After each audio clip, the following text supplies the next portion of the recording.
Class 5, second chapter, shapes and angles. We have already completed question number 1, question number 2 and question number 3. So today we will begin with question number 4. So count the angles of each shape given below and write it in the box. मतलब हमें count करने हैं कि कितने angles form हो रहे हैं. तो स्क्वायर में कितने होंगे? 4. हमेशा याद रखना कि जितने भी कॉर्नर्स फॉर्म हो रहे वो सारे के सारे होंगे एंगल. तो यहाँ पर 1, 2, 3 and 4. Next is triangle. तो 1, 2, 3. Next is pentagon. 1, 2, 3, 4 and 5. तो 5. यहाँ पे हर एक को काउंट करना है. तो 1, 2, 3, 4, 5. तो 5. 1, 2, 3, 4. 4. 1, 2, 3, 4, 5, 6. तो 6. यहाँ पे थोड़ा सा डिफ़िकल्ट वन है. तो ये याद रखना कि अंदर की ओर जो फॉर्म हो रहा है वो सारे ही काउंट करने हैं. मतलब यहाँ पे आप लोगों को मार्क दिख रहे होंगे, वो सारे ही एंगल बनेंगे. तो 1, 2, 3, 4 and 5. तो यहाँ पे लिखना है 5. यहाँ पर कॉर्नर जितने भी फॉर्म हो रहे हैं, फिर से 1, 2, 3, 4. तो ये हो गए 4. यहाँ पर 6. तो 1, 2, 3, 4, 5 and 6. तो ये हो गए एंगल्स. हमेशा याद रखना जहाँ पर भी कॉर्नर बने, एक लाइन दूसरी लाइन से मिले तो वो होगा angle. Question number 5. Do as directed. Indicate the biggest angle with a black colour. यहाँ पर 2 दिए हुए, उसमें से जो बड़ा एंगल, मतलब जिसके साइड बड़ा कॉर्नर है वो बड़ा एंगल. तो यहाँ पर दिख रहा होगा कि ये है, क्योंकि बाकी के सारे छोटे छोटे दिख रहे हैं. तो जो बड़ा दिखे वो बड़ा एंगल. इससे बड़ा ये वाला है, इसमें ये वाला भी बड़ा है. तो ये वाला सबसे बड़ा है, तो ये वाला कलर करना है. Indicate the smallest angle with green colour. सबसे छोटा एंगल, जैसे कि हम लोगों ने यहाँ पे बड़ा किया वैसे ही यहाँ पे छोटा करना है. तो ये कॉर्नर्स दिख रही है, वो सबसे छोटी है. तो यहाँ पर सबसे छोटी कॉर्नर ये दिख रही है, तो ये. नेक्स्ट इसमें भी छोटा एंगल ढूंढना है. तो ये सारे थोड़े से बड़े दिख रहे हैं. फिगर को देख के आप लोगों को पता चल जाएगा कि कौन सा छोटा है और कौन सा बड़ा. क्वेश्चन 5 का third one. Find other angles which are equal to the indicated angle. मतलब यहाँ पे जो एक एक करके दिया होगा आपके में, उसके इक्विवेलेंट ढूंढने हैं.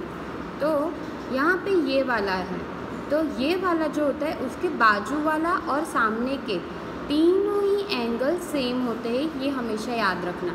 तो मैंने यहाँ पे ये और ये, तो इक्वल एंगल्स है. तो यहाँ पे 3 एंगल्स है. इसके सेम में ये वाले 3 एंगल्स. ये जो और ये वाला जो दिख रहा है वो थोड़ा सा अलग है इनके कंपैरिजन में. तो 3 ही एंगल इक्वल है. स्क्वायर होता है, हमेशा याद रखना कि स्क्वायर में चारों ही कॉर्नर्स इक्वल होते हैं. तो इसके अलावा 3 और 1, 2, 3 वो सारे ही इक्वल है. Next is this pentagon. क्योंकि 1, 2, 3, 4 and 5 एंगल है, तो 5 एंगल्स का पेंटागन. तो सेम इसमें एक ही बनेगा, इसके इक्वल ये वाला ही बनेगा. Next is 1, 2, 3, 4, 5, 6, 7, 8. This is octagon. 8 means octagon. तो 8 ऑक्टागन में हमेशा जितने भी एंगल्स होते हैं वो इक्वल होते हैं. तो ये 4 और बाकी के सारे भी टोटल 7 इक्वल एंगल्स बनेंगे. Next is this one. 1, 2, 3, 4, 5 and 6. This is hexagon. 6 मतलब हेक्सागन. हेक्सागन में भी सारे ही एंगल्स इक्वल होते हैं. तो ये हमेशा याद रखना पड़ेगा कि स्क्वायर, हेक्सागन, ऑक्टागन सब में angles equal, pentagon and heptagon में इक्वल नहीं होते हैं।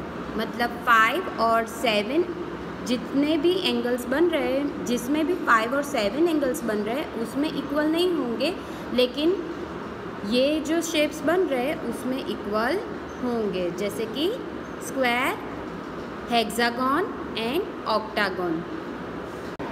नेक्स्ट क्वेश्चन स्टार्ट करने से पहले देखेंगे एंगल्स।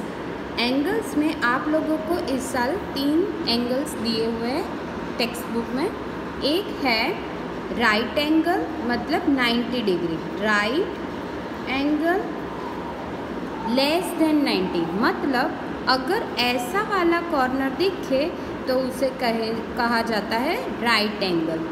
अगर एंगल छोटा सा, मतलब एक साइड झुका हुआ, एक एरो दूसरे एरो के साइड झुका हुआ है, मतलब ये इस साइड झुका हुआ है, तो उसे कहेंगे। और थोड़ा सा एंगल जो होगा वो छोटा बन रहा है, अगर मैं कलर करूँ तो छोटा सा ही पार्ट में कलर कर पा रही हूँ। अगर यहाँ पे करूँ तो ये देखो आप लोग, जैसे कि स्क्वायर है वैसे फॉर्म हो रहा है, तो अगर स्क्वायर के जैसे फॉर्म हो रहा है तो वो राइट एंगल।